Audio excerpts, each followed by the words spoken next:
because we each have our own separate fulfillment places with direct-to-garment printing and print on demand. So in the beginning, we started as Amazon sellers, doing the whole gamut: wholesale, RA, private label, all of that kind of stuff. And it went really well, gave us a really good education on e-commerce, and really kind of broke us into that space.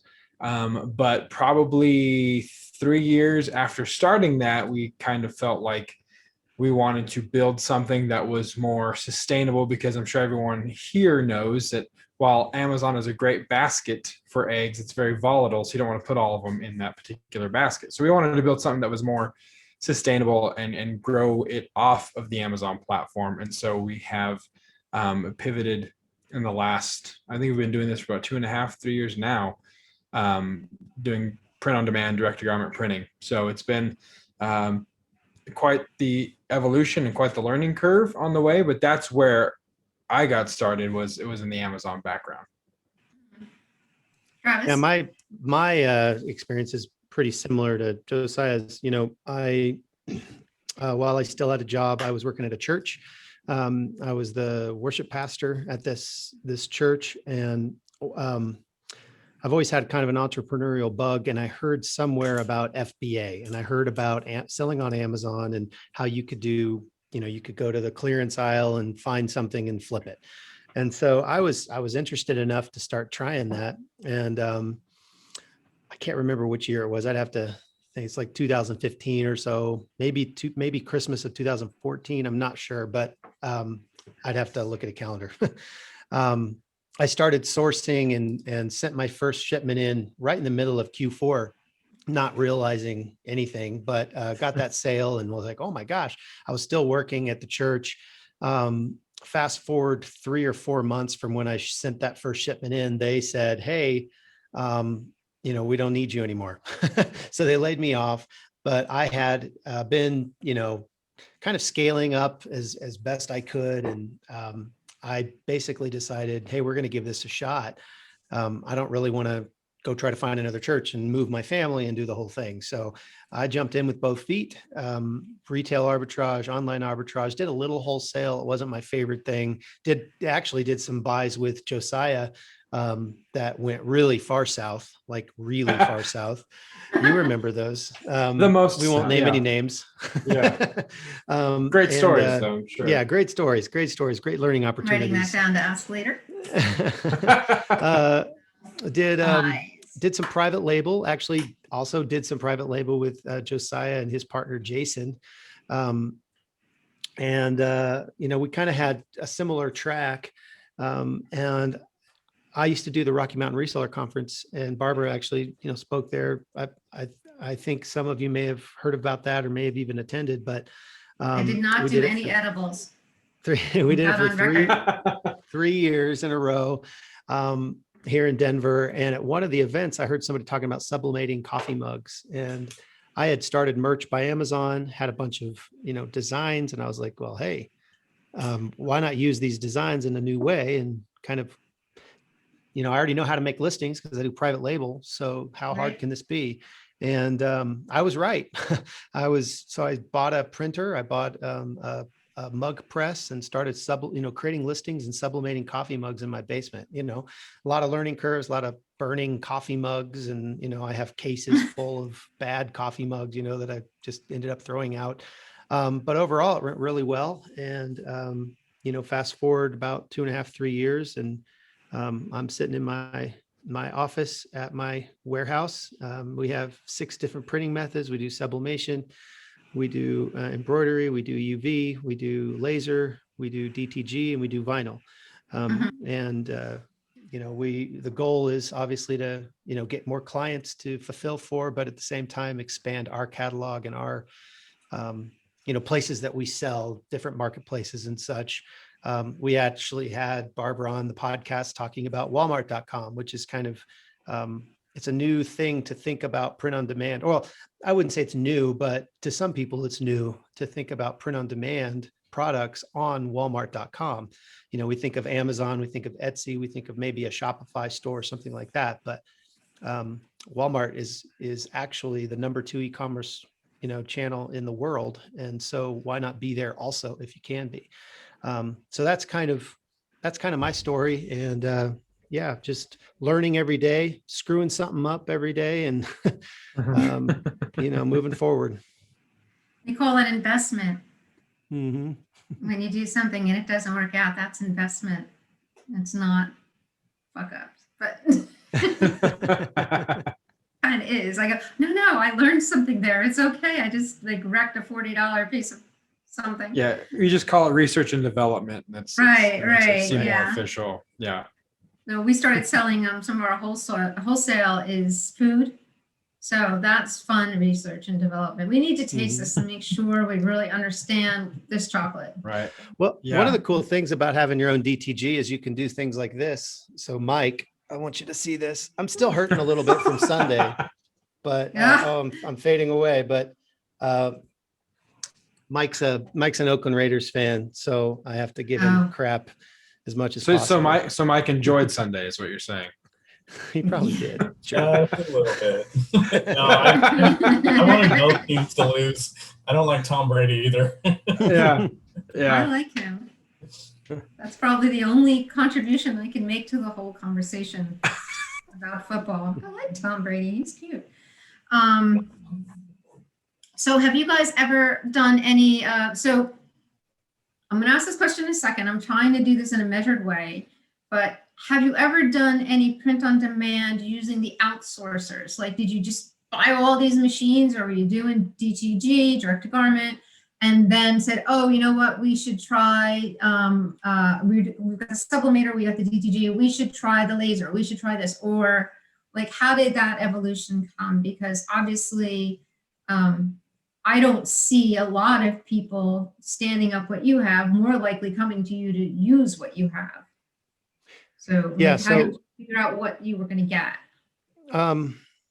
So I, started in my basement. I did have a Amazon EU account that I was using Printful to fulfill coffee mugs. So, we upload everything with flat files. So all the which are Excel uploader files. And so all of those flat files that we had on the US market, we would just convert to the different EU markets. And then we linked the EU platform with Printful over there. And I was doing coffee mugs there for a while. That is a pain in the butt, and the margins just are challenging when you start adding 20%, and plus Printful's fees and their shipping and all of that. So, but I was using them for that. I was still doing them myself. I had another facility, and I kind of got to a place where I was like, you know what?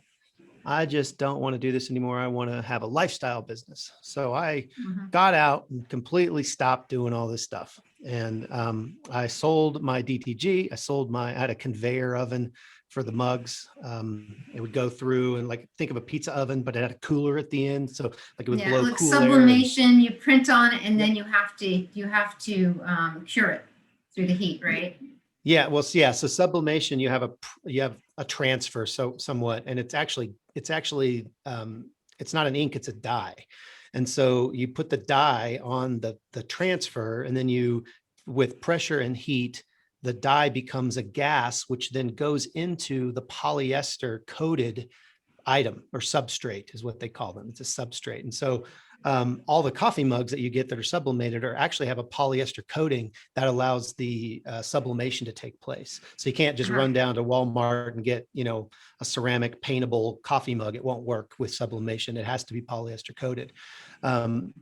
So that's basically what this oven did. We would use wraps, and then it would heat it up, and then it would come out, and then it would blow cool air. And so you could grab them at the end. But I sold all that stuff and decided I'm going to go the drop ship method. And so, yes, I did jump into that.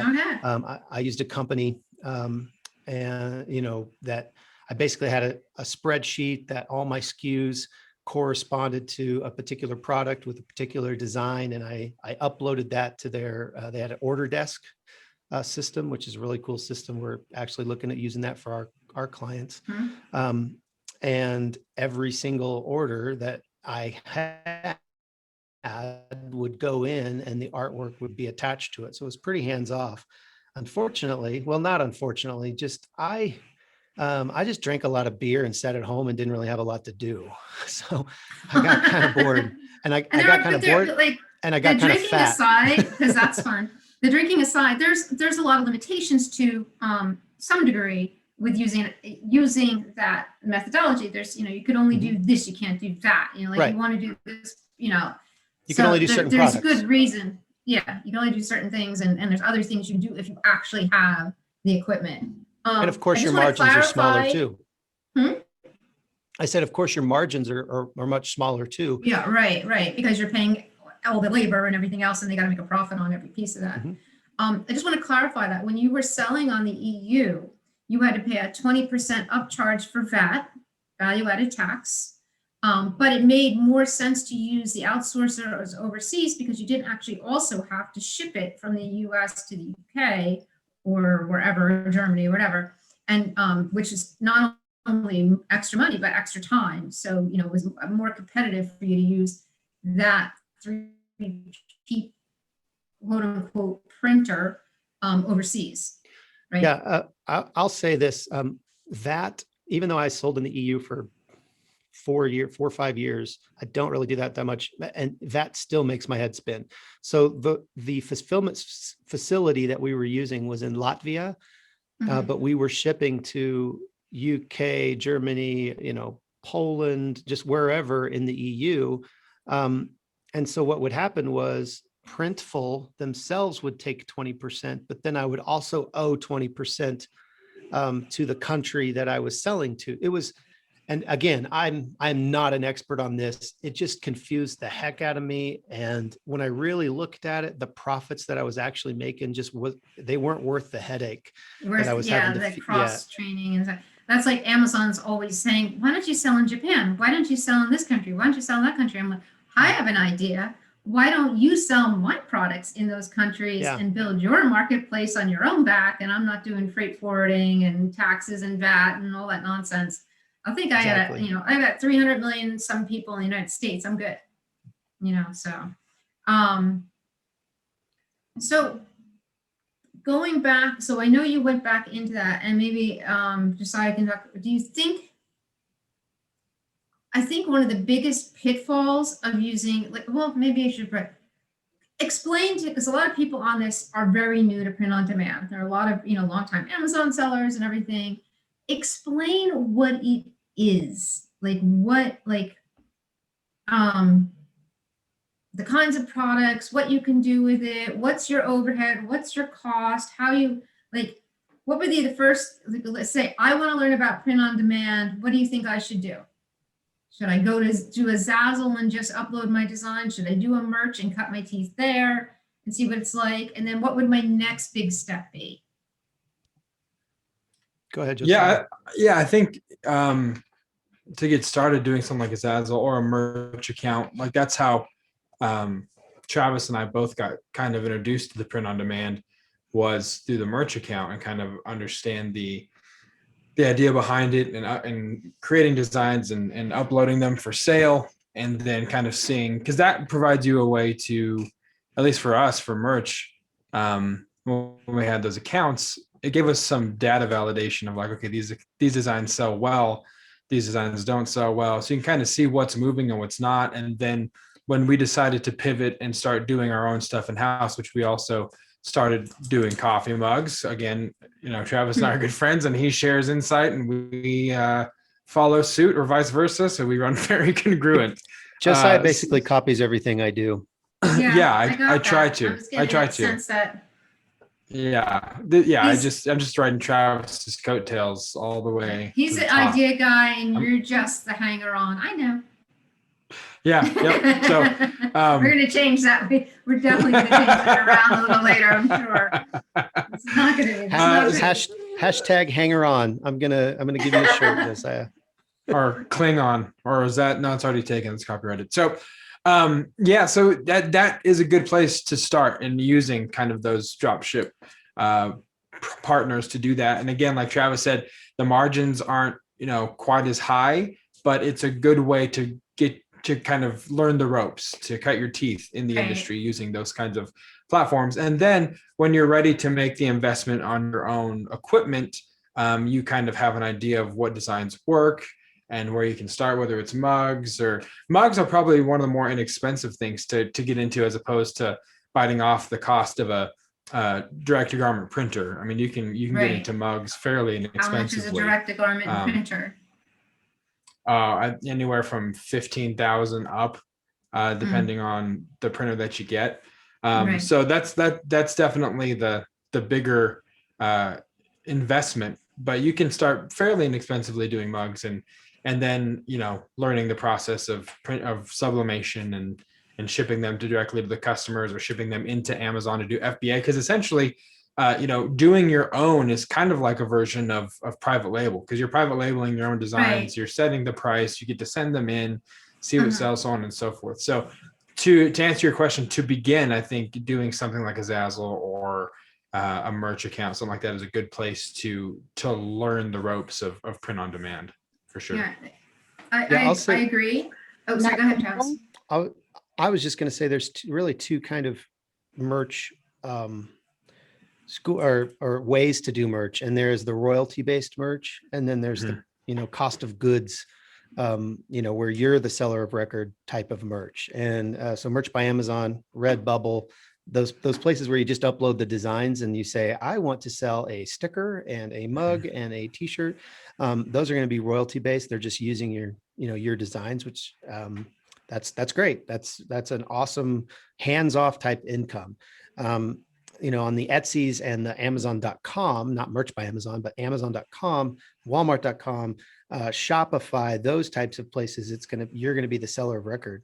And so, it's a little bit different. You have a little bit more responsibility, but you also get a little bit more piece of the pie when it comes to the profits, because, a royalty is always going to be smaller than your actual profit when you sell something that you've made yourself, or even that someone else has made. You're still going to make, like, I guarantee selling a shirt from, fulfilled by myself or Josiah, you're going to make more than you make, for $19.99, let's say, you're going to make more profit than you would selling a shirt on Merch by Amazon for $19.99, or Redbubble or wherever. So that's something that kind of delineates the two. And then from where you start, I love jumping in and just figuring it out as I go along. And so if you're wanting to do like the Merch by Amazon, the royalty based, I think, getting a Merch by Amazon account is great. Although they start with, I don't know how much people know about this, but you have tiers. So you start with 10 until you graduate to 25, then you get 20, then you get 50 slots. And this is how many products you can actually have on the platform. And you have to sell so many and fill up your slots before you have the opportunity to potentially get tiered up to the next tier. So it can take a long time before you can have, 1,000 products or 2,000 products.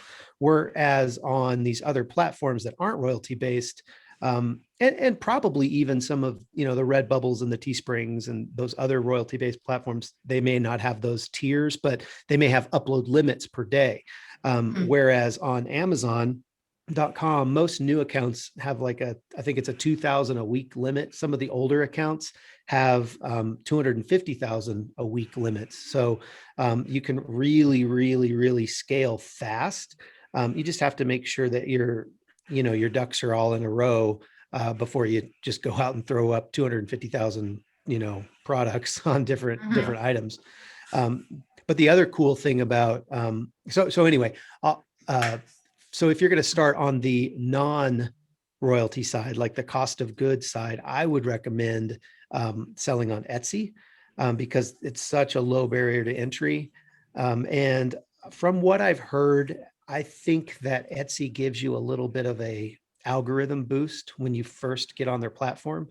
So my suggestion, if you did want to try that, would be if you're going to get on Etsy, make sure you have a plan to load, a decent amount of products in a decent amount of time, so like Mhm. make sure that you can at least load 10 a day for the first week, or you have them kind of ready, and then you jump on and you start and you become a regular contributor to the Etsy marketplace, and the algorithm likes that, and they tend to rank you a little higher when you start.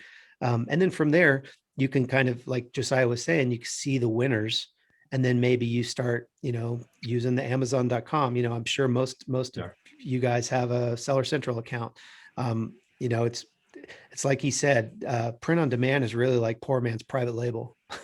Right, yeah. No one else is going to come on your listing with your exact design. And I say no one else, that's not true, because there are copycats. There are people that will steal it and jump on and sell it for, $3 less or whatever. And, just like any other private label Any other product. thing in the But world, in the business world, everything's, yeah, wide open. that's just how it goes. So iteration.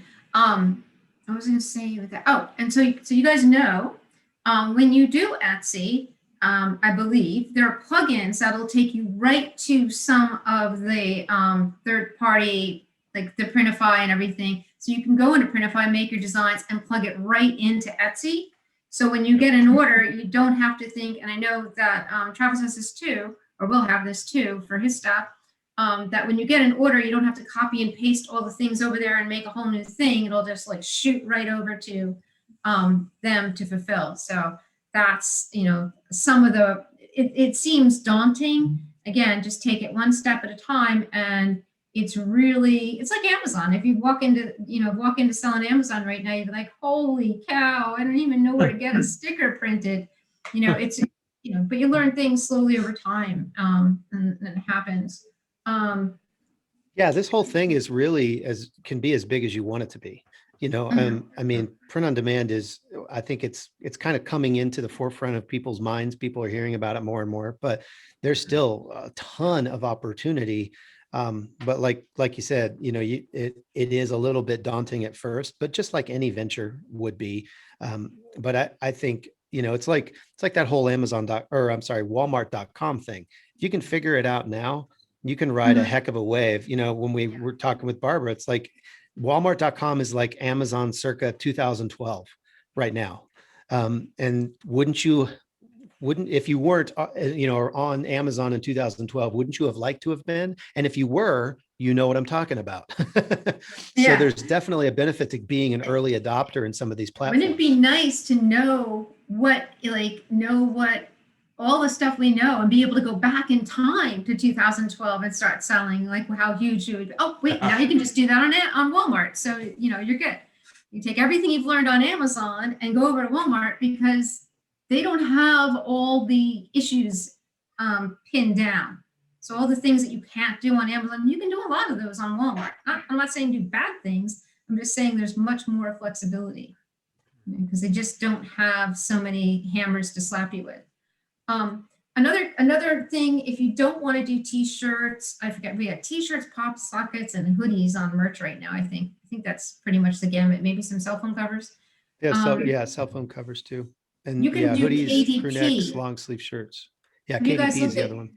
Have you guys done anything with that? So I I've have done not a little touched with it. that at all. No.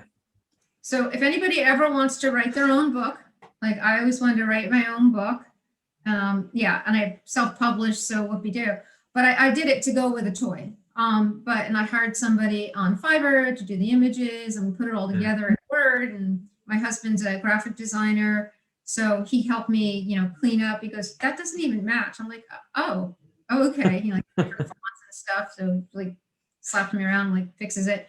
But I was able to print that book. So now I go on KDP once in a while, and I can print, 48 books to come to me that I can pair with this toy.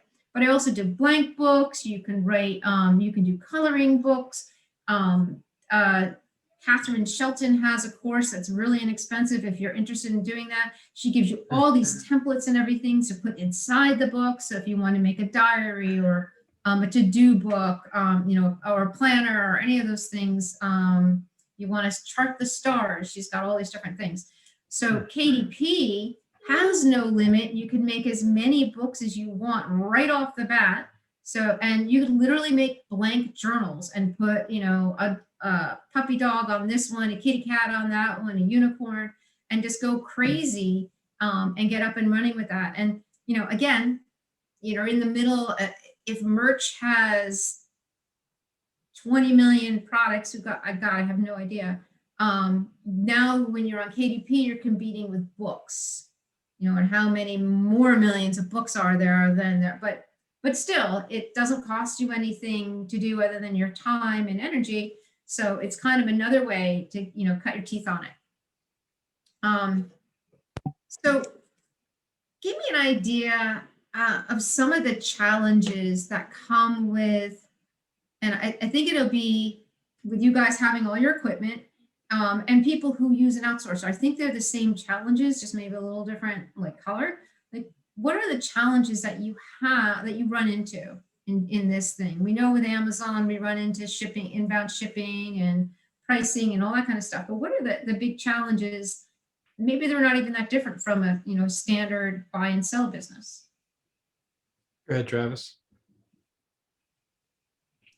Yeah, I mean, there's challenges. Just, I still get challenges on my inbound shipping because I do FBA as well with a lot of these print-on-demand products. Once they've, sold well, we test we do case packs of 6, 12, and 36, depending on, how it's doing. And then we run reports every week and, send another shipment in based on how they're doing. So, we're still doing FBA. We're just, sending them in on our, like I say, our poor man's private label products. Mm-hmm. Wait, I was looking at my notes. I think are you saying that you do your print on demand and actually stock FBA? I do. Okay, yep. That's interesting. Not all of our products. No, I mean, but when something kicks, you populate. I was thinking about that with some of the stuff. Yeah, I send pallets, of coffee mugs in, cases of 36 for Q4. We try to send them in October. And I mean, they do great, and it's just something that I wouldn't have, otherwise I'm going to have to make that during Q4. Yeah.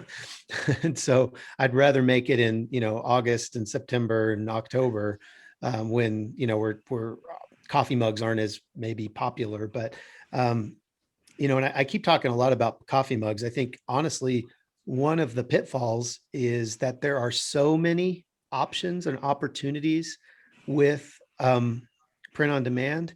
You can kind of get a little bit shell shocked with your strength is your weakness. Yeah. I mean, my biggest weakness is, I'm like that dog in the movie Up, squirrel, and I'm off to the next thing. I think that's the definition of an entrepreneur. That's what I've decided. It's not that we're ADD. We're just like, that could be so cool. We see the possibilities. Yeah. And there's unlimited possibilities in print on demand. Right. There really are. You can do, you could start like you kind of alluded to with the books. You can do all kinds of bundles. You can do his and her coffee mugs, his and her Yeti, or not Yeti, but Polar Camel lasered mugs, or what, I mean, there's tons of things you can do, things for children. You can literally go to the clearance aisle at the store and buy up 20 of whatever, and then pair it with a print on demand product, and you have a unique listing. I mean, so there's infinite, possibilities. Like anything that makes sense, like with, if you can do like sippy cups, I don't know if you can do sublimation on sippy cups, but that would be huge to do like sippy cups and like a beanie type toy, right? Or something like that. Yeah. You have to obviously be careful, or, be comfortable with being in the baby niche. But I mean, I know Mike's shaking his head over there, so he knows. But I mean, there's infinite possibilities. I have lots of insurance.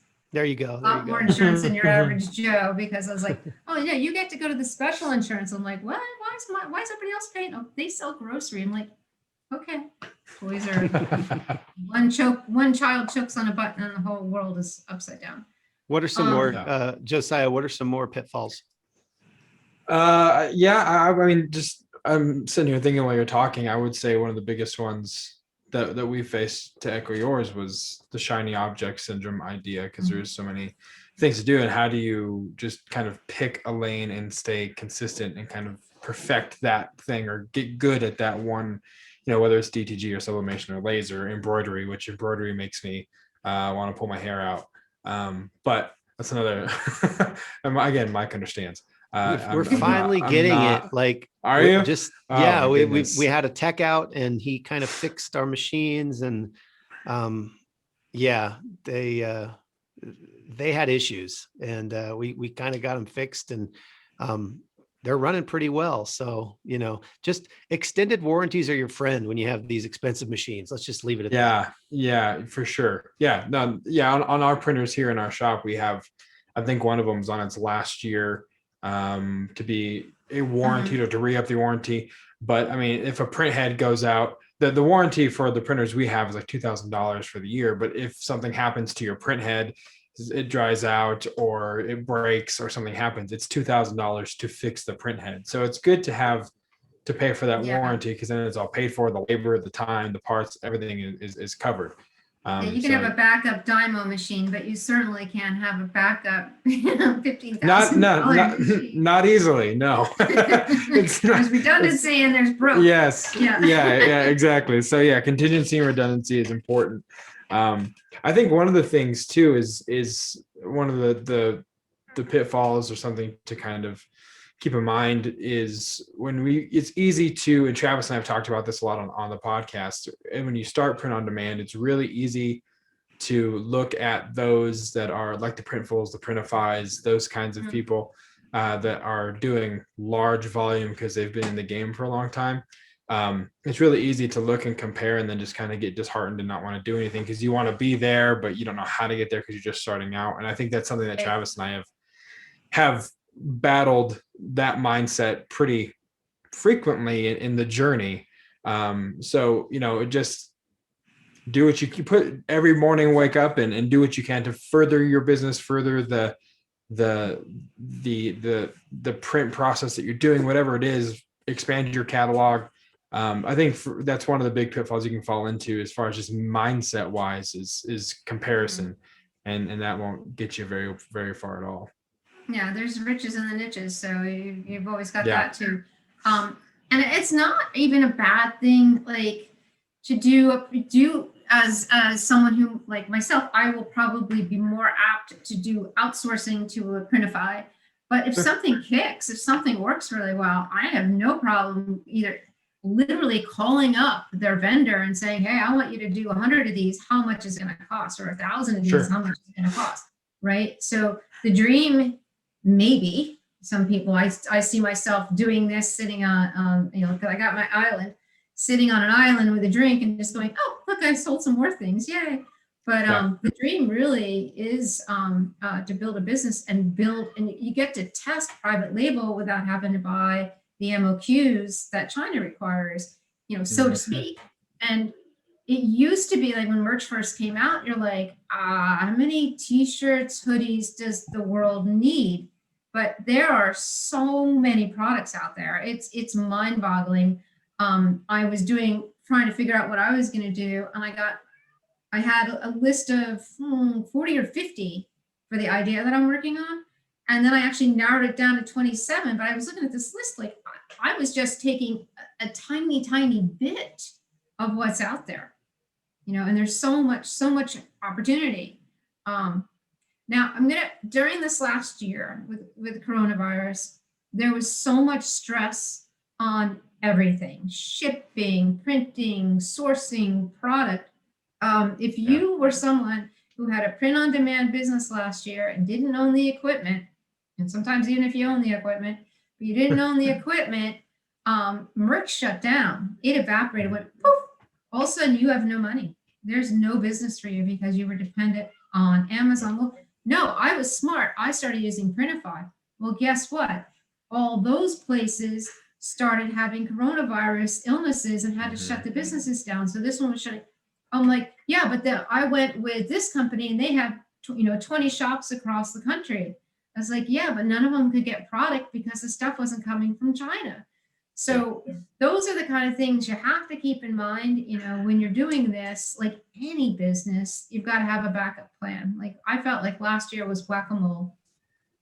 I can't get this like I give my vendor, like, give me these 20 SKUs, 6 cases each. We don't have this one, we don't have that one, we don't have this one, we don't have that one. They're telling like, what am I going to sell in Q4 if you've got nothing there? And I would go to my other girl, like, what do you have? Can I sell any of that junk? Can I sell any of this junk? Trying to find something that works. So it's keep in mind when you're doing this, that it's like anything else. It can, it can stall, it can stop, it can, whatever, but you have a backup plan. Yeah, I mean, we all use the same, carriers, USPS and FedEx and UPS, I mean, we all use the same, and they were all having the issues. And we even have on our podcast, we even have a little section we called apparel rants.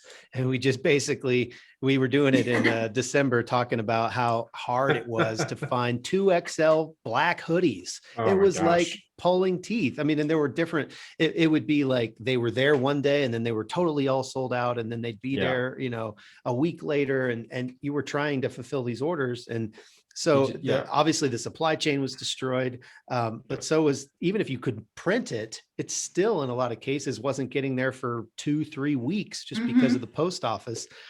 So, I mean, yes, print on demand is dependent upon supply chains and delivery carriers, but so is every single business of every person that's in this room right now. So it's not a lot different. There's just kind of, it's just a different, it just looks a little different. That's all. Yeah.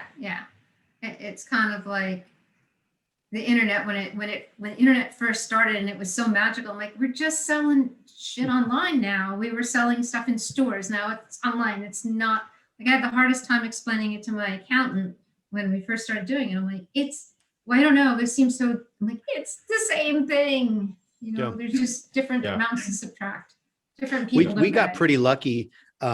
We got pretty lucky in Q4 because nobody, we were able to operate the entire Q4. However, middle of January, my wife and myself, our whole family got COVID.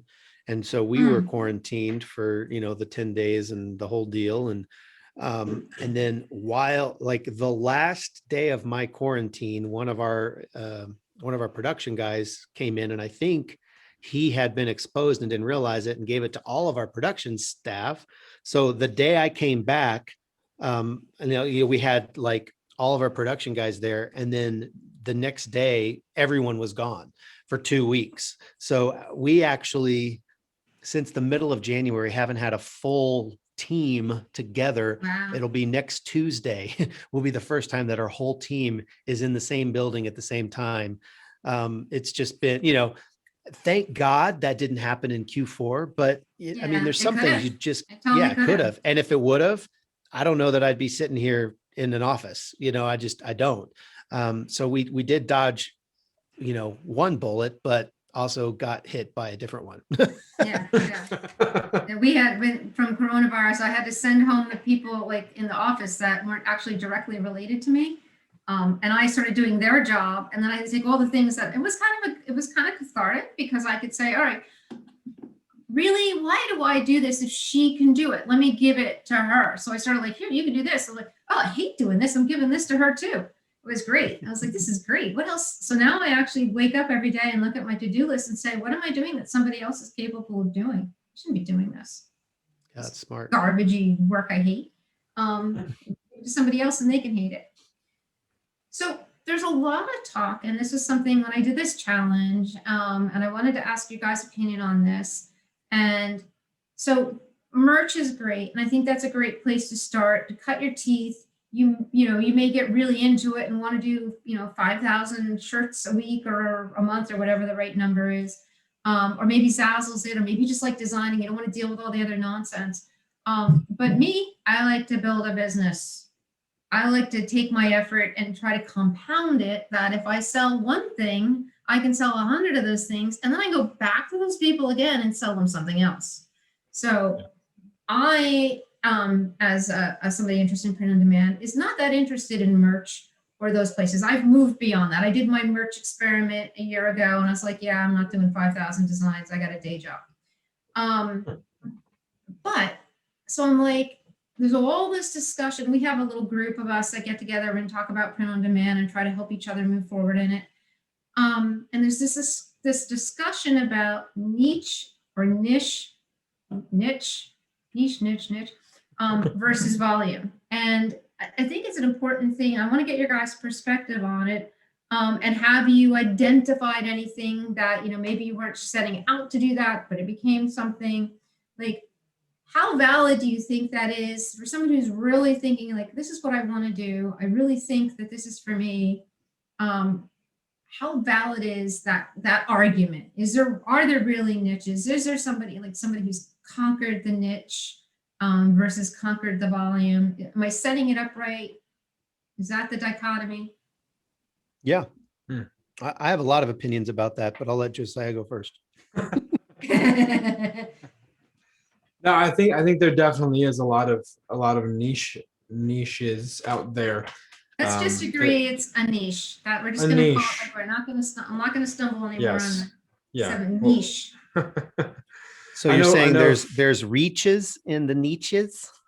Yes. that's- I thought there was yes. riches in the niches. Come on, Barbara. I'm only going to say niche now. I can't say Okay, that. fine. Niche. Niche. It's tomato. Niche-y. Nietzsche. I know for us, one of the niches, you know, I'm doing it. One of those things that we never intended to get into, but we stumbled upon was home decor. Mhm. And it's done really, really, really, really, really well. And What do you like mean home decor, like not so t-shirts, so but we hoodies? no so that's why it kind of caught us by surprise. I think at the beginning my wife came to myself and her father-in-law Jason, who is my business partner, and said we should print on pillow covers, and both of us looked at her like she was crazy. But we decided to do it just to I think he was trying to be a good dad. I was trying to be a supportive husband. We're like, okay, we'll print on pillow Well, covers. basically, you're just like, let's shut her up.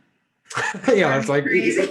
let's print it. If nothing happens, then we Here were you go. right. There's your pillowcases. Go away from me. Yeah. So we ended up, you know, getting some designs done on and printing them on pillow covers. We don't, not the inserts, just the covers The cases. and the cases. And we sell just a shit ton of these pillow covers. Mhm. And I then can and totally then it see went in. that. Then it went into tea towels and wooden signs and wooden tags and all of these different things that we're printing with the DTG printer. And I think the reason that it caught us off guard was because we didn't ever consider trying to print on wood with a DTG printer, but it Mhm. works. Right. And so it was kind of that innovation aspect of it too. So I think that there are niches that are out Writing there, this but down. I think Pillows. yeah, totally. There's and Etsy is huge for that. And we fulfill for a lot of Etsy storefronts. And customization on pillows, having a family or a wife have her name or her last name or her kids' names on a pillow for their room or what have you. They buy it and then they'll come back and buy for Christmas and then they'll buy for Easter because they change them seasonally, which again, to myself, because I'm a guy, makes As no a sense. guy? Yeah. I would have never understood the appeal of that. Well, you don't so, have but- Christmas toilet paper? We do not. No, I draw the line at Christmas sweaters for my dogs. I never thought I'd be that guy, but I have some Christmas Okay. sweaters for my Okay. dogs.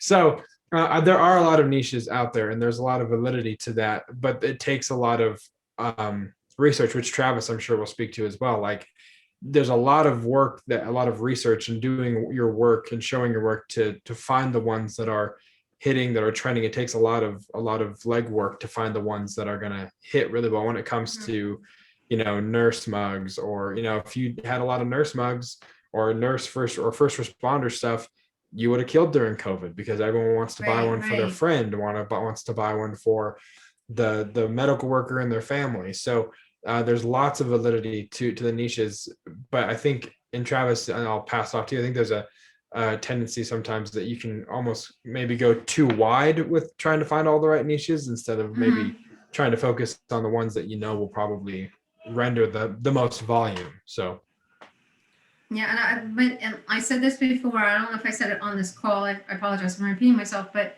I was told to find a niche that someone that has enough people in it, right? You know, ditch diggers, not so many, a lot of nurses, a lot of teachers, Yeah. and that someone identifies themselves as. So the example of what is not a niche or niche. No, I can't keep up with. I can't. All right, whatever. I don't Thanks, care. Travis. Whatever I We say, were confident until Travis told us yeah, the riches and niches. niche. The like coffee is not an example of a niche, because while I like coffee, I don't introduce myself as a coffee drinker. Like, I don't feel like I'm coffee. You know, I feel Sure. like I'm a teacher. I'm a nurse. I am the one that was really exemplar to me is police wife. Mhm. Mhm. Yeah. Yeah, I was just going to say, as you know, as far as like kind of the niche versus volume question, I think both of them are valid and value can be valuable. I think the way I look at it is it's more channel dependent. Okay. Like who do you know that goes to Amazon and looks for someone's store? You know, they look for products on Amazon. Yeah. So I'm gonna, Yeah. So I'm gonna do the volume game. You know, Mhm. that's gonna be a volume play for me. I'm gonna have as many products so I can be in as many niches, as many Everywhere, whenever, spaces, as many searches as I possibly can. And I'm going to try to find, some trending things that are happening to jump on some trends, but Mhm. I just want to be in people's searches. I don't really care about what my store looks like. On Etsy, it might be a little different. Definitely on a Shopify store. If you're driving traffic and you have, all kinds of different, niches you're just confusing your customer.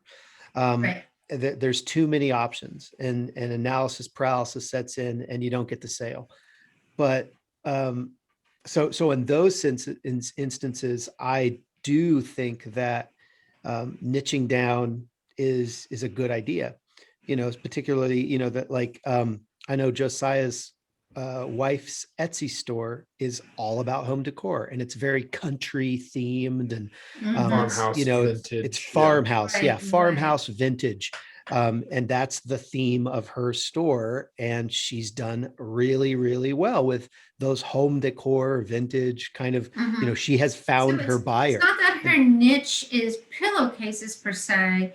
It's No. farmhouse decor. It's the farmhouse vintage, right? Yep. Mhm. And they happen to like pillowcases, and they happen to like wooden signs, and they happen to like these home decor items that have vintage designs on them, vintage farmhouse, kind of that feel. And so that's really the niche that she's in. She's not in the home decor niche. She's in the vintage farmhouse home decor niche. So she's niched down Right. on Yeah, the she's niche. sub-niche. And on Etsy, that works. That works great. On Amazon, that may be one of the, I may have 100 products that kind of are like that, but I'm also going to have 100 products that are targeted towards police wives, or Right. whatever, and because again, I'm not worried about my store as much as I'm worried about showing up in as many searches as I possibly can.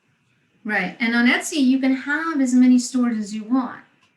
It's important to note. So if you have a farmhouse decor, but you also like motorcycles, and two things do not go together, Harley decor and on a pillow, maybe, but the theme is important. Your customer base is different, but you can have, I'll have Harley store with all kinds of things print on demand there, and you can have the farmhouse decor. You just have to tell people they're connected, but I don't think I would even care. I'd be like, that's another store. Maybe it's her, mom's or husband's store or something, and she's running it, but I wouldn't even think about it. So you can do, Etsy's a lot different than Amazon in that the restrictions aren't there. And the other nice thing about Etsy and Shopify for sure, but for Etsy, is that those are your customers. So you can acquire their emails as long as they're opt-in.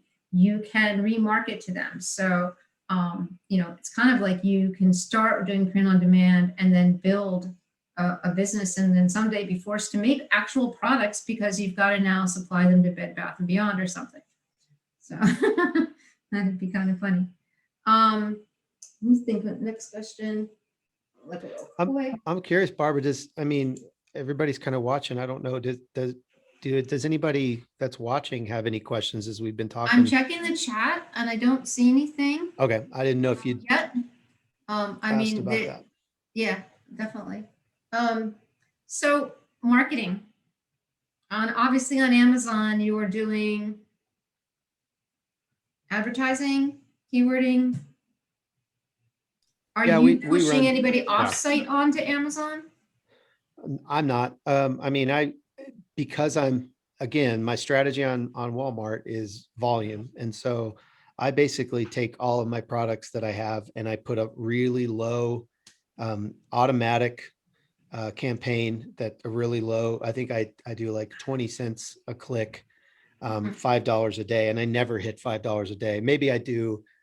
That's not true. In Q4, sometimes I do. And sometimes I'll break some of my products out into like Valentine's Day or Mother's Day, or, specific niches, niches that I know for like a holiday or something. And I may go up to like 35 cents or something during that time. And then I'll come back down to 20 cents the rest of the year, just so I don't break the bank. But I continually get, really good ACOS, average cost of sale on those products. And because, so I don't worry about that. I kind of set it and forget it. As far as advertising on other channels, I know Walmart has some. I don't know, Josiah, have you done any advertising on Walmart? I have not. I think Not yet. Barbara, you've talked about doing it, but there's really not a lot of reporting. It's a little bit, it's not as robust as Ham-fisted, I Amazon's feel. is. It used to be It's what? insane, and now it's ham-fisted. Like it's Oh, not okay, yeah. like I don't know. Etsy We've done a ads is couple similar. tests. Yeah, I turned my Etsy Yeah. advertising off. Yeah, Etsy ads used to be amazing because Really? Okay. you could tell it to, Etsy ads became bad when they became Etsy ads. They were used to be there was another name for it. And then they became Etsy ads. And basically what happened was Etsy said, we're going to use your money for Google ads.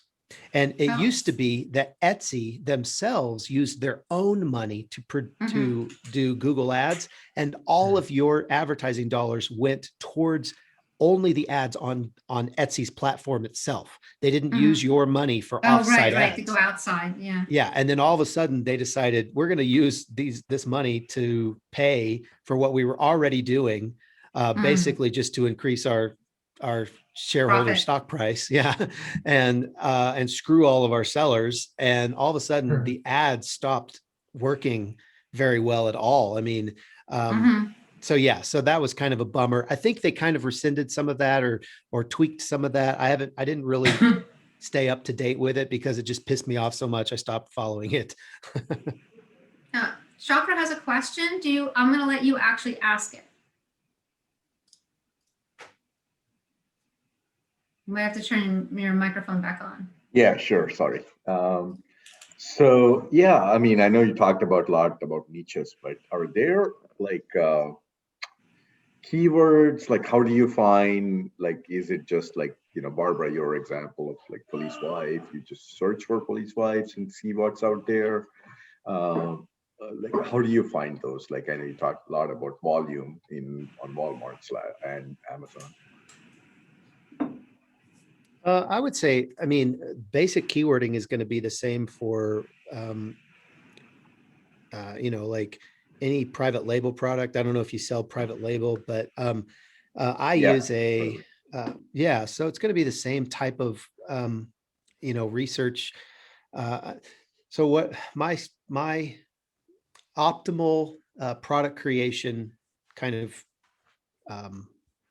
timeline or workflow would be research, finding those things that, have kind of a lower,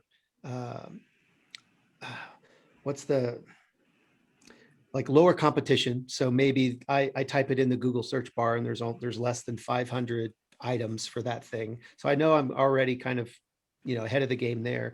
And then I'm going to use, there's Merch Titans has a keyword thing. Merch Informer has a keyword thing. Obviously Merch, what is it? What's George's thing? Merchant words? Merchant words. Yep. Merchant Merchant words. words. Obviously, I mean, even Barbara has a keyword thing. One free tool I use, it's a, keywords everywhere. It's Yep, that's cool come up little in our extension. POD group. Mhm. yeah, it's a cool extension that I use. And the cool thing about keywords everywhere is that you can actually go to, if you pay for it, you can see what your competition's keywords or what your competition is using for keywords. You can go to an actual Etsy page and you can see where that's ranking, where that page is ranking. The free version will at least give you like how many keywords are on the page, basically just count for you, and so you can Yeah, I see think I how many paid times for it's it at listed. some point. I think they go Okay, by so you've credit used it. system, correct?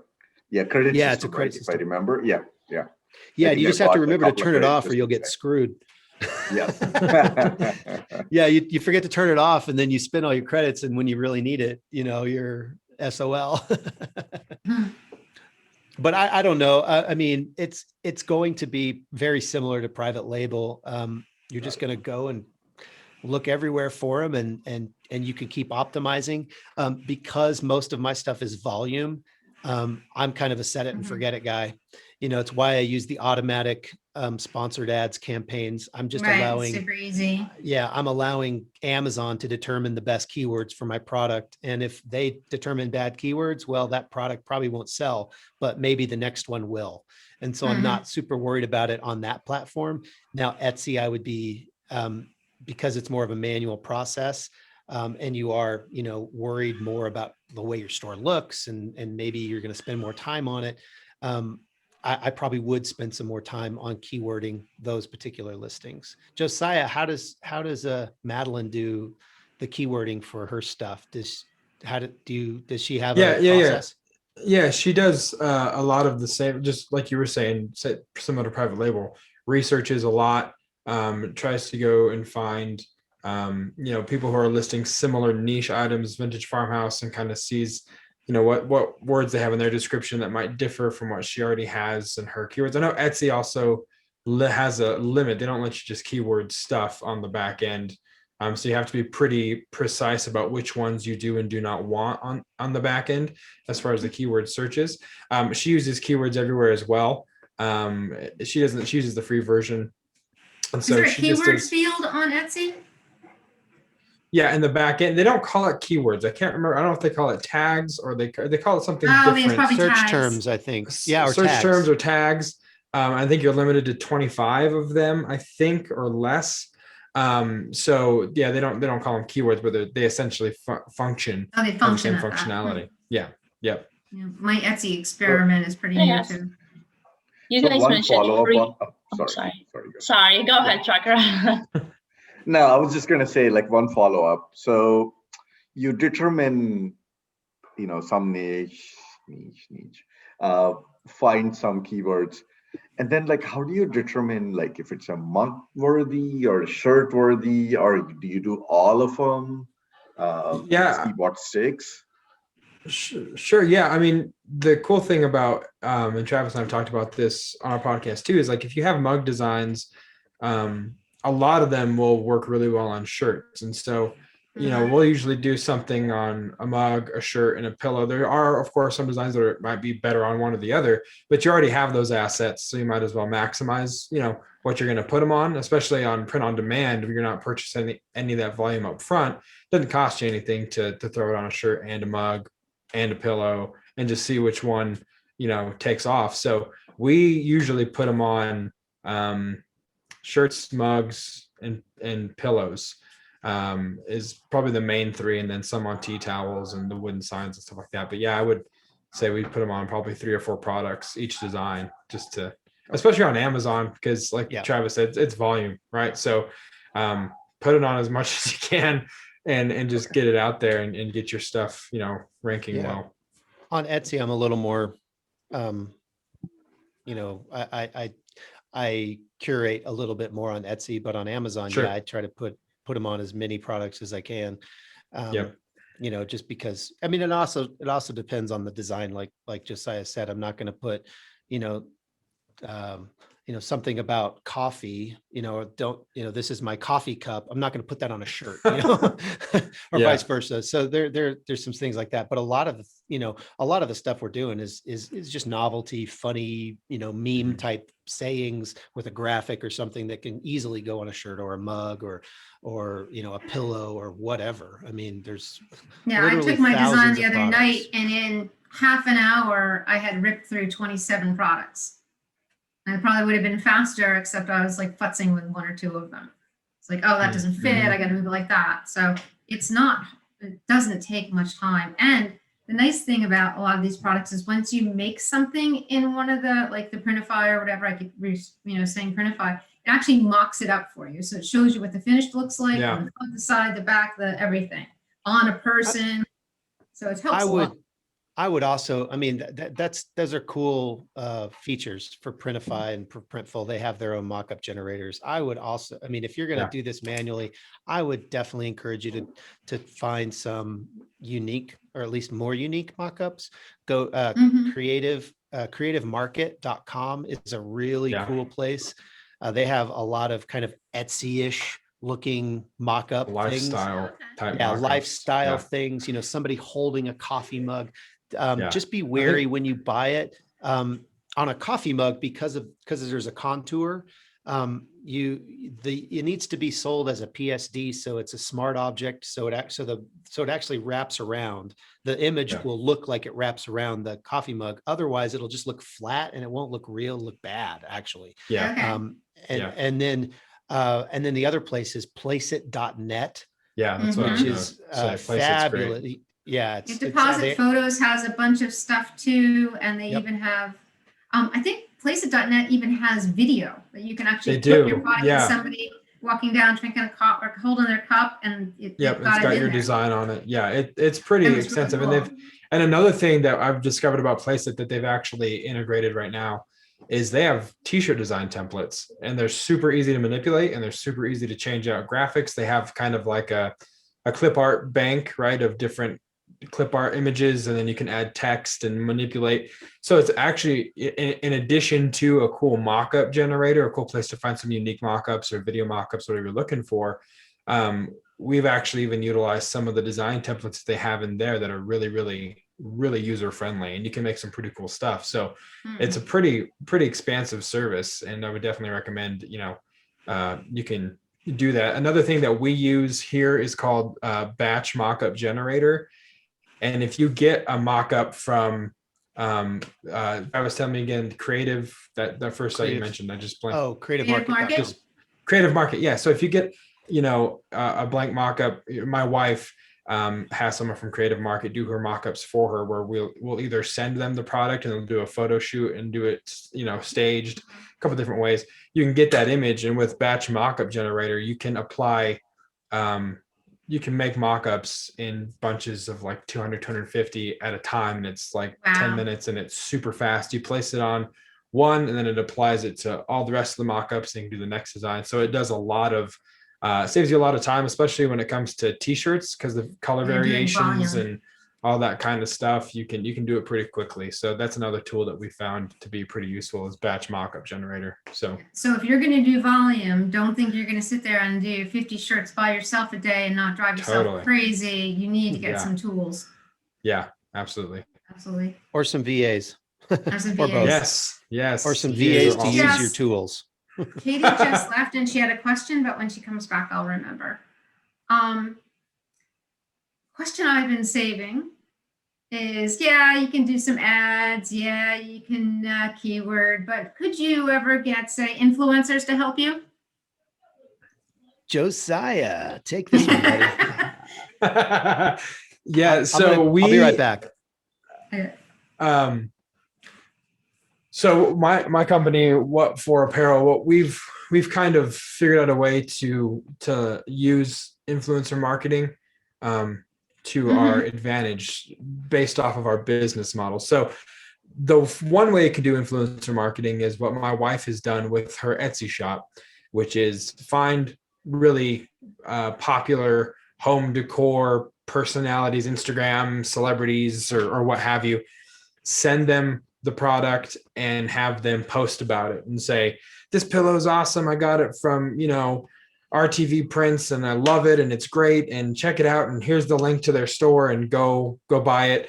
And as they promote it to their followers, you're getting access to a whole group of people that you wouldn't normally have access to because you have asked them to promote your product or paid them or what have you. But So that's how one do way you to do broach that influencer. conversation? Like, I'm sending you something. Sure. Like, Sure. So if they're in that same, vintage farmhouse niche, home decor niche, she'll just, follow them and then DM them on Instagram and say, hey, my name is Madeline and I own this Etsy shop and I love your content. I love what you're doing. I own a shop. Would you be willing to promote? I'll pay you this. So they come up with some kind of agreement. A lot of these people don't necessarily own their own Etsy shop, right? Because then it would be like a conflict of interest type deal. But they're just people who love home decor, or they have a large following because of maybe their interior designers, whatever that looks like. So what Madeline does. How large a following do you think you need to have? I guess it doesn't. It depends. And a lot of times, what I've learned in this is that a lot of when you're looking at accounts, you get kind of enamored with the, oh my God, they have 500,000 followers, and I'm going to send everything to them. But we have found sometimes the people with 5,000, 10,000 actually bring more traffic to us than those with the 500s, the 700s. They're more engaged. Because it's really, it's all about engagement. What I'll do is I'll go look at their profile and I'll hit the comment section. And if they're interacting with the people that are commenting on their stuff, they're probably a pretty safe bet, because people want to be acknowledged by the people that they're following. And so when you do that as an influencer, you gain a lot of loyalty. So when you go live with something that you're holding, that you're trying to encourage people to buy, you've already gained their trust, because they know that they know that they actually exist. You're not just a number. So let me ask you about this process. You tell me if this is along the same lines. This is what I was thinking of doing. I'm going into Facebook. I have my niche. And I'm going into the Facebook groups, and I'm finding that there's 3 or 4 really huge Facebook groups. And I thought what I would do is I would lurk and find someone who posts fairly often, or someone who does something I really like, and then try to direct message them and say, hey, so once I get everything, and then see. And I think if those people will just be excited to get free stuff, and maybe, and then I'll send it to them. I'm like, okay, just all you have to do is just post it that you've got it. Yeah. That's exactly what. Write a review, like so-and-so from so-and-so said whatever. Sure. That's what Madeline does for Etsy shop, which, like I said, is one way to leverage influencer marketing. The other way that we leverage influencer marketing through What For Apparel is we partner with Instagram influencers, TikTok celebrities, which is, it's crazy that there's all these subcultures out there, but there are TikTok celebrities and there are Instagram celebrities, and and they've accrued this massive following. And so what we do is, for lack of a better term, we headhunt, right? So I'll spend, I don't know, an hour-ish a day scrolling through TikTok and finding content that I think is funny, see their engagement, and then I'll message them and say, hey, we want to make your merch. We want to give you an opportunity to monetize the following that you've built and make money off of it. And so it's no cost up front. It's print on demand. The software that we have, we can actually give them their own website. Oh, so you're acting as a fulfillment partner, targeting directly at them. That's huge. Yep. So then when the store goes live, the lion's share of promotion responsibility falls on them, because they own the following. So we just produce it and they drive traffic to the link, and then we make money when they make money. And so it's very mutually beneficial as a business relationship. Nobody costs anything. And it doesn't cost them a single thing. At the end of the month, we take our costs out, send them their portion of the sales, and then it's rinse and repeat for the next month. And so that's been really, really successful for us. And in leveraging the social media age, and everyone is trying to become viral, and everyone wants to monetize their followers. And so that's the other way that you can leverage influencer marketing too, is to reach out to people and say, hey, I want to make your shirt. If you're doing a lot of production, you can do that through drop shipping too. Like, Right. plug them into a print phone, just kind of be the middleman, for lack of a better term. But the margins obviously aren't as good as it is if you are the one that's producing everything. So True. those are the different ways that we've been able to utilize influencer marketing. I didn't That's even know been what you were super saying. So I beneficial. could act as the middleman and take their designs and make them for them, populate a Shopify site for them, and then just take like, hey, we'll sell this, it's harder to sell because you're giving them a larger percentage, but wow, yeah. Sure. Yeah. And so monetization is huge. yeah, what we do, and this is just one way to do, is we have a fixed wholesale price for each product that we sell. And we say, whatever you market up the wholesale price to your customer, you keep the difference. And then we just go from there. So again, when you're working with someone like myself or like a Travis, the margins might be a little better than if you're trying to utilize this through I think of Supreme that just basically took and print their name on all the Hanes underwear. Remember seriously, Supreme? some of the stuff that sells is wild to me. These people come up with based on their content. But again, if they have good engagement, then they will. And the other thing that print on demand is really good for in a perfect marriage is podcasting, because a lot of podcasters are just doing it as a side hobby, and they're always looking for ways to monetize. I know Travis and I are looking for ways, looking forward to the day that the print on demand cast generates revenue, whatever that looks like. But just let us know if any of you guys want a print on demand cast t-shirt, because we got you covered. Or a coffee mug. Yes. Put the link in the chat. Yeah. So yeah, that's another kind of perfect marriage for print on demand. And that's another thing we've done, is people that have podcasts with good listeners and followers and on social media will produce their merch as well. So I don't forget, Katie, did you get your question answered or no? You did. Okay, you're still muted, so it's okay. You guys Monica mentioned free Keywords everywhere. Free keyword tool. If you remember, what is it? Because merch, I have what is it called? What is it? The George is the owner. Oh, Merchant Words. Words, and I'm not sure if I like it. And I'm paying for it. I think Travis dropped the keywords, the link in the chat, right? Yeah. KeywordsEverywhere.com in the chat. Yeah, that's the one they were referring to. Keywords Everywhere. I never heard of it. Yep. Yeah, there's also, just so you know, there's some YouTube videos that the guys from Keywords Everywhere did that are real, like they show you how you can use it as a free tool, as well as go into like what you can get if you want to get, the paid version. And the paid version it's pretty amazing. But again, you have to manually turn it on or off because it's on a credit system. Oh, that's and if you just do a Google search and you have it on, it's going to use your credits because it think, you know what I mean? So you just have to be really, really conscious of that. Judicious. Yeah. Okay. Thank you. And then Monica has had a question. Go ahead, Monica. Oh, well, not yet. Wait. Yeah, hi. Hi. Thanks, guys, for coming. I'm actually on the influencer side trying to set up the POD. What is your turnaround on the products that are being sold to the customer? Do you guys keep the customer information, or is that my customer information?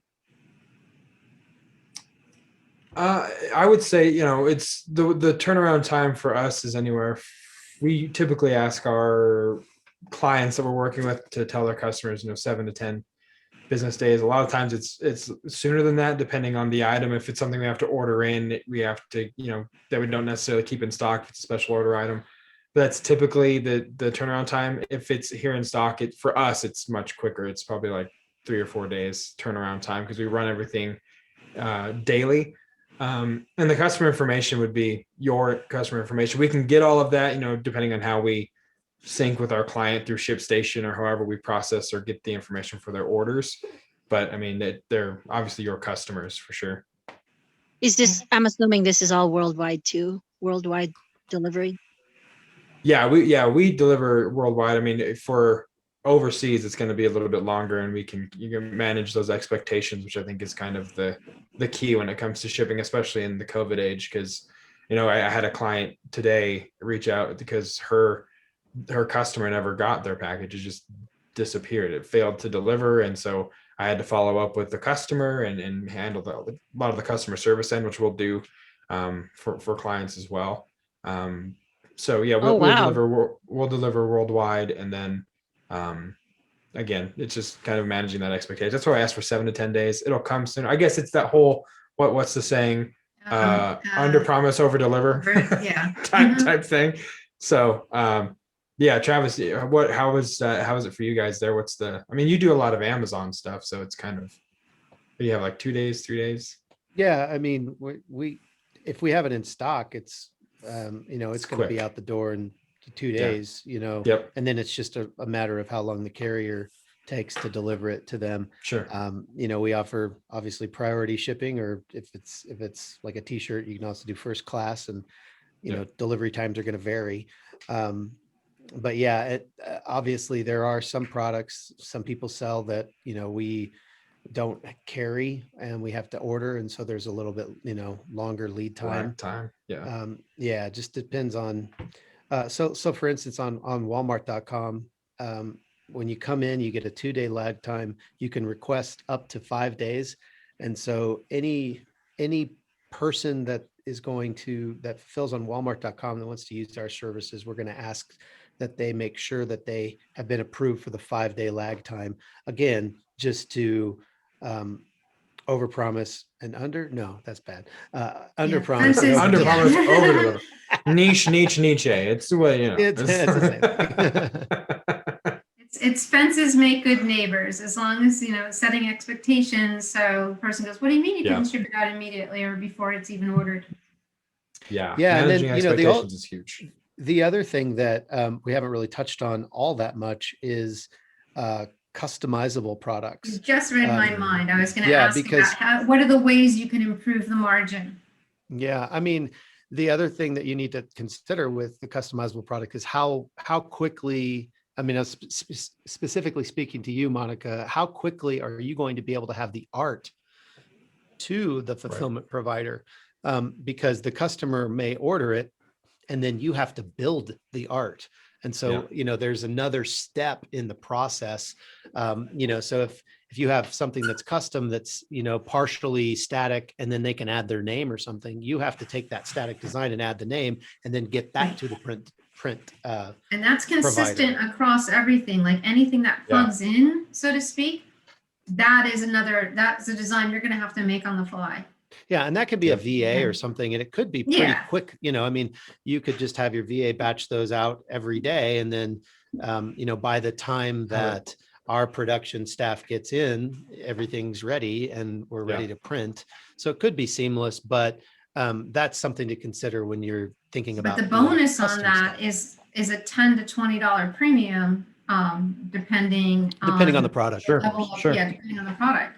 So, I know I've been studying Etsy because it's like a new animal versus Amazon. Like, I've been fully beaten and trained on what to do and not to do on Amazon. So I'm constantly on Etsy going, that's against terms of service. They don't have terms of service over here. So you can have multiple accounts. You can pay. Not yet. They're gonna drop the ban hammer pretty soon. They're getting there. You can't sell like things that aren't, so to speak, custom, but handmade or some other similar type thing. You can't just go over there and sell wholesale things. But one of the things, I just lost my train of thought. That you can do. You can sell a fast pass. So when you go to Disney World and you pay a premium so you can go to the front of the line, you can actually charge someone Etsy another $20 to go to the front of the line. Right. Yeah. Right. And, you know, we were thinking of doing that with the customization I do locally. I'm like, all right, I'll give you, if you will, we'll do that. I'll charge an extra $20 to ship it same day and not deliver it same day, but ship it same day.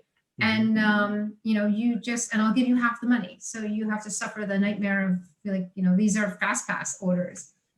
We haven't got there yet. Yeah, I mean, another thing that you can do on Etsy, it's just because Etsy allows you to kind of basically sell anything really. You, one thing that I've done is, so if I have a t-shirt on Etsy, I've also created a product that's called a long sleeve upgrade. And it's a $10 thing that you buy with a t-shirt. And now it's a t-shirt, it's a long sleeve t-shirt. And I have another one that's a $20 hoodie upgrade. And so you buy the t-shirt and then you buy the $20 hoodie upgrade, and all of a sudden, you know, they get a hoodie when they order that. And if they come to my store, they can see that and put those two things together. And then we just put in the t-shirt listing, if you would like a hoodie or a long sleeve, find our upgrade and click, you know, and put a little link or whatever. You know, so that's You something can do else that that in you the can do. So you don't have, variations even. Like I have, you can also do variations. I have a But this was product on kind of there. It's like without gift wrap, with gift wrap 1, with gift wrap 2. And then that's, you know, upsell 2. Yeah, this happened after I had already listed a ton of shirts and I didn't want to go back and do You them want to all. go back and do all that. Yeah, and they don't have flat files. What was it? Something else. Oh, and by the way, anybody interested in selling an Etsy that hasn't started doing it, I initially thought, well, I don't have to pay it. The commission's only 8%. It's 5% plus 3% for the credit card fee, something like that. So we said, and Amazon's 15%. I got 7% play with. I'll make it cheaper on Etsy. And that's the exact opposite of what you're supposed to do. It should be more expensive if you sell it on Amazon. It should be more expensive on Etsy. So if I sell it for $40, I should be doing $45 on Etsy, because people expect to pay more because that's the environment. You know, it's custom, it's handmade, it's got love and kisses on it. So the sweat of my brow. Yes. You know, so that was pretty interesting. The last thing I was thinking of, and please, anybody has questions, put it in there. B2B, what's the play on that? Like, how can you leverage all this online stuff to get the, I don't even know how it's possible. It just occurred to me the other day. I'm like, all right, I can make 1, I can make 100. I know I can certainly offer on my Etsy sales or my, and maybe even on my Walmart, that if you get 1, it's $10. If you get 10, it's $90. You know, like how can you leverage, like, I'd love to do stuff for weddings. So I could be great if I could do custom wedding favors, right? You know, order 20, 30, 40, 50. Or if I could do like a business's shirts, like how do you go and do something like that? Any ideas? I think, again, it's going to be channel dependent. You can turn on business pricing, as most you guys probably already know, in Amazon. But not on merch. Yeah, not on merch, but Amazon.com, Seller Central side. And then in your Etsy, you can do, you know, Etsy's really kind of the Wild West. You can do a contact me for bulk buys or something like that. Okay. You could do that. That's pretty easy.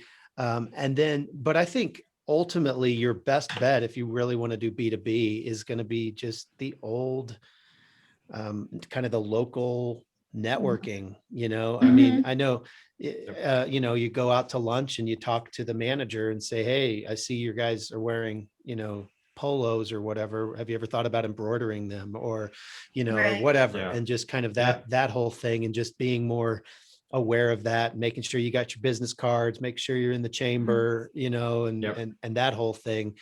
Because if you do have, you know, I just sold 108 coffee mugs to somebody that found me on Walmart. And it was not anything that I put in my listing. It was just kind of a happenstance thing that They just said, reach out to you separately, or just buy them 108? They just reached out to me separately and said, do you offer bulk discounts? And I said, of course, what do you need? And we, you know, they basically called me because on Okay. Walmart you have a phone You have a number. phone number And they said, right. yeah, they found my, and they said, I have a custom thing. I'd like, quote and, what's it going to cost to ship it and all that. And they're in Texas, they're doing a retreat. And I mean, that's kind of, a happy accident, Yes, that's like a serendipity. lightning. Yeah. That's like Yeah. a lightning strike. But I did another 550, 600 coffee mugs during Christmas for a company because I have a connection with a guy who worked with this company and they Mhm. needed somebody and he knew me and he knew I did coffee mugs. So, I mean, that stuff's going to be more, I think, Yeah. networking based. And I Right, know that makes Josiah, sense. you guys do some of that in Yeah. the community because I know, Jason and you guys like to eat out all the time. So Yeah, like to cook. we enjoy food. Anyway, so yeah, no, I think Travis is right. A lot of that business to business, as far as print on demand goes, is some of that old school networking, shaking hands and getting to know people. I know for when we had our merch account, we were able to do, there was an event that was happening at Red Rocks and the coordinator knew me. And so we threw up an event shirt on Amazon merch by Amazon. Mhm. And agreed on, the how to split the tiny piece of pie you already get from merch, which was bigger Right, than right. it was now than it is now. But as we started moving into doing all the production in-house, it was more meeting with restaurant managers and saying, hey, I noticed you guys are wearing merch. Have you ever thought about doing an online store? Because a lot of restaurants, a lot of business to business, especially restaurants, Right. churches, fundraiser stuff, churches, schools, sports teams, youth sports Mhm. teams, fundraisers are huge. But a lot of restaurant owners, merch is kind of like the last thing on their mind because they're doing so much else to keep Right, things yeah, running they're always smoothly. like, Merch usually always hits the back burner, not because they mean for it to, it's just kind of how it all plays out. So we've gone and said, hey, would you like to open an online store? We can list all the stuff for you and get it moving. And then we're not a screen printer, so we don't have to have minimum order quantities. We do have bulk Right. discounts. Do you want to carry anything in-house? And then we can fulfill their actual, in-house merchandise, as well as giving them an online store. And usually the online store is the easy way to get the foot in the door, just because they Mhm. don't want to have to purchase 200 shirts and then hope that they sell 200, but in actuality sell 50, and then I have 150 shirts just sitting around trying Right, to right. liquidate.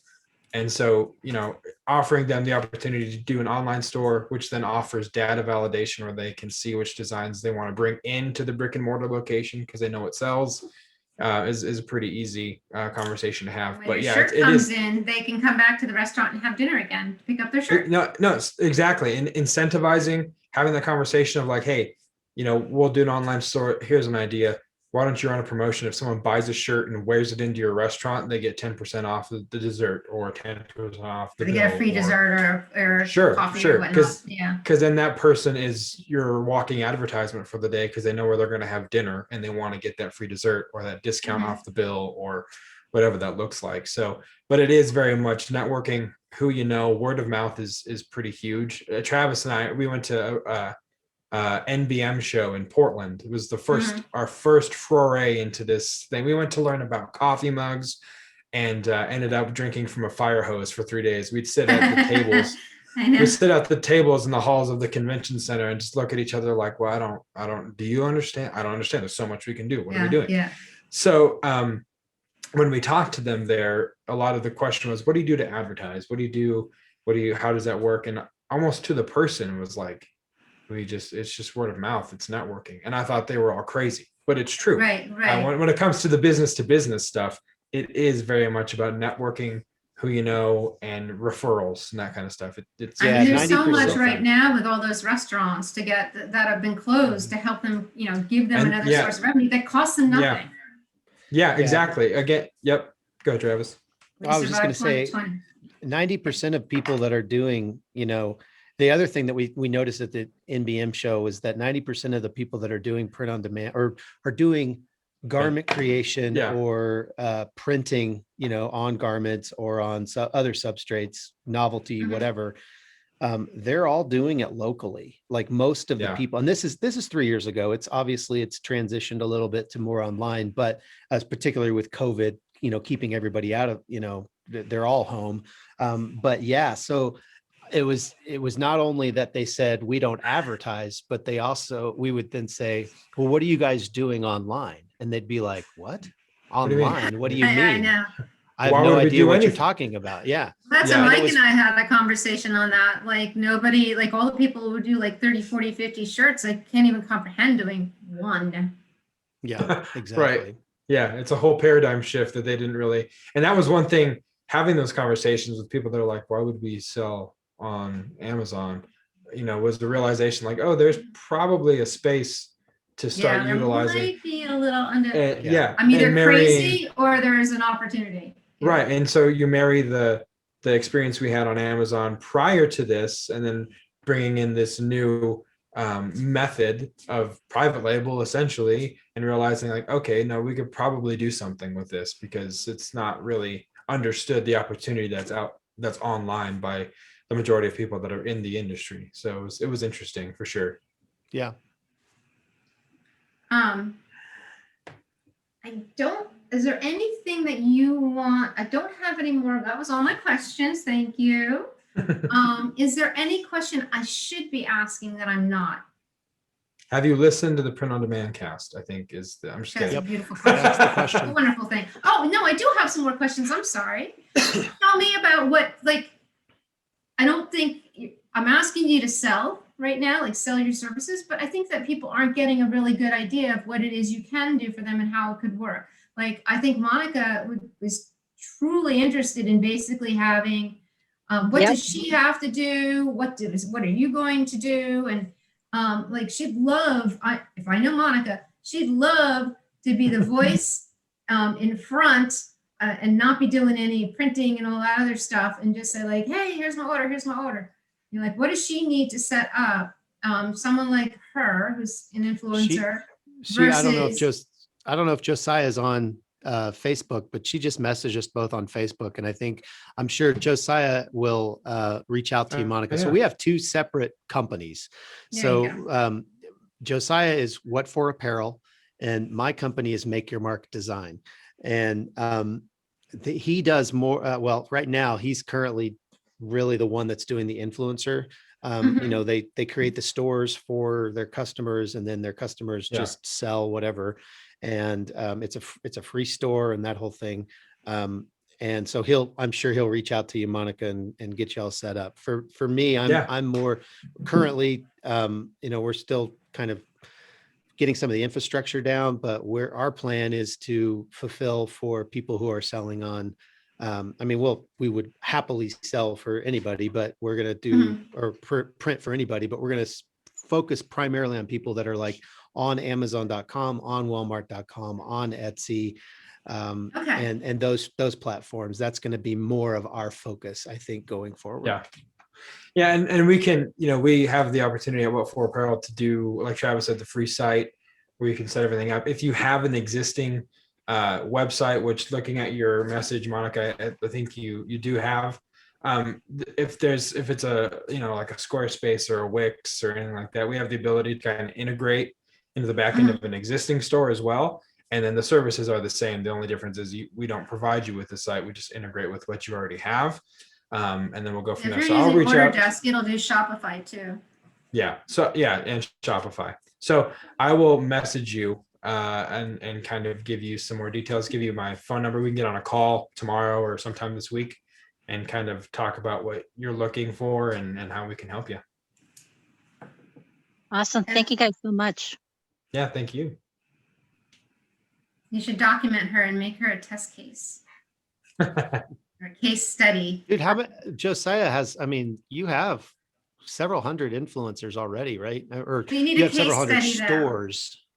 Yeah. We have several hundred stores between podcasters, TikTokers, and then stuff that we didn't provide, Etsy sites, Shopify stores that we fulfill for, Squarespace stores. So yeah, we've got a wide array of people that we actually integrated with. There's a company called Podomatic who does podcast hosting, and we're their exclusive merch provider. So when someone signs up for a podcast, they get directed to us on the monetization tab to set up a store. So we've gotten an influx of quite a bit of people through that partnership too. So That's amazing. Does anybody have any questions? I don't see anything in the chat. Mike looks like he has a ton of questions. He doesn't understand any of this Mike stuff. is bursting at the seams with questions. He's a noob. Like, I is think. he still awake? Mike's a I noob. see him. I'm just lurking here quietly. Yeah, he's just reminiscing on the beating the Chiefs got Sunday. He No, looks happy. That's why I say that. I'm building flat files right now to launch more products as There you go. as you guys talk. So yeah, I'm over here working. Trying to actually. bury you. Yeah, you're trying to bury them. No, this space is so wide that you probably would not cross paths with anybody else. You guys were talking about like the printing trade shows. When I first started going to those in like 2009, it was like people there were, all these printers were there, but they were afraid of their own shadow, and they were afraid like this guy over here might steal their business somehow, even though they lived in different areas of the country. Mhm. So there was, I mean, I've said it a few times, but the loneliest trade shows I've ever been to were printing trade shows.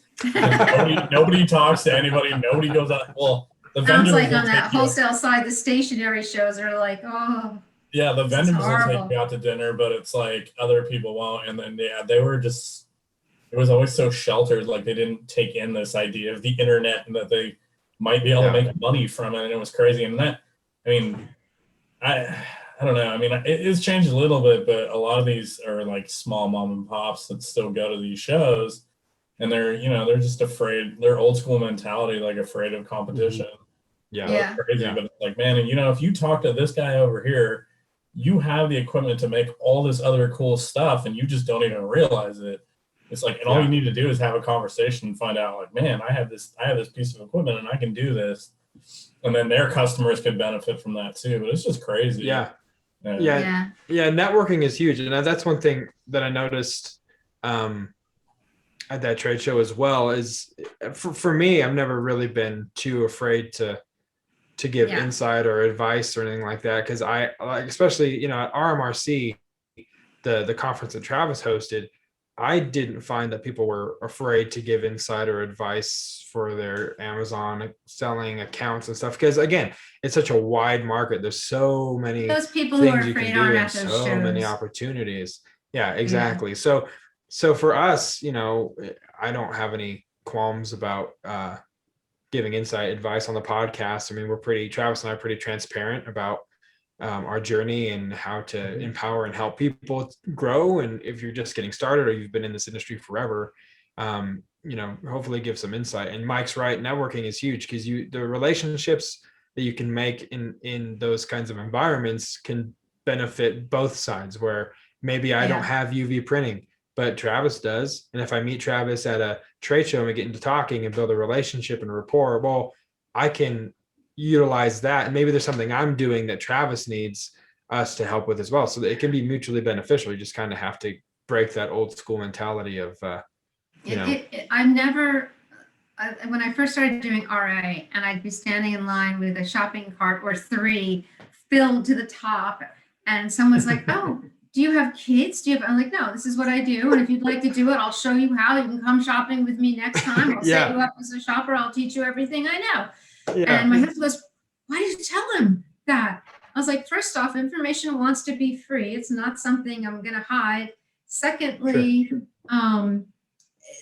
by the time they get to where I am, I'm always learning, I'm always growing. I'm going to be on the next thing, and I can teach them that, so, and sharing has always come back to me tenfold.